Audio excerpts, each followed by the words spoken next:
शेअरच्या बद्दल सुद्धा काही शेतकऱ्यांना आणि लोकांना त्या ठिकाणी लोकांची डोकी भडकवण्याचं काम हे महाशय या निमित्तानं करतायत। मला या निमित्तानं एवढंच सांगायचं आहे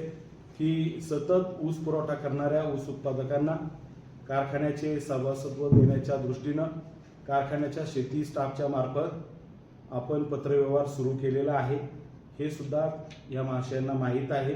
आणि जाणीवपूर्वक आता हे सभासत्व मिळणारच आहे, पण प्रत्येक गोष्टीचं श्रेय घेण्याचं काम किंवा नको त्या गोष्टीमध्ये ढवळाढवळ करायचं काम आणि कारखान्याचं एकंदरीत चाललेल्या कामकाजामध्ये अडथळा निर्माण करायचं काम हे महाशय करतायत। कारखान्याचं व्यवस्थापन चालू असतानाच मला आपल्याला या निमित्ताने एवढंच एक गोष्ट सगळ्यांच्या निदर्शनास आणून द्यायचं की FRPची रक्कम ही आपण 31 रुपयाची दिली आणि आज निधी उपलब्ध झाल्यानंतर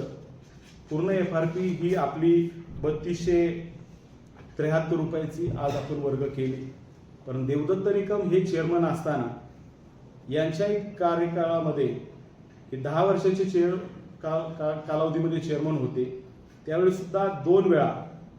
2013-14च्या हंगामामध्ये निव्वळ FRP ही 2109 रुपये 93 पैसे प्रति मेट्रिक टन असताना सुद्धा 2100 रुपयाचा पहिला हप्ता त्या ठिकाणी अदा करण्यात आलेला होता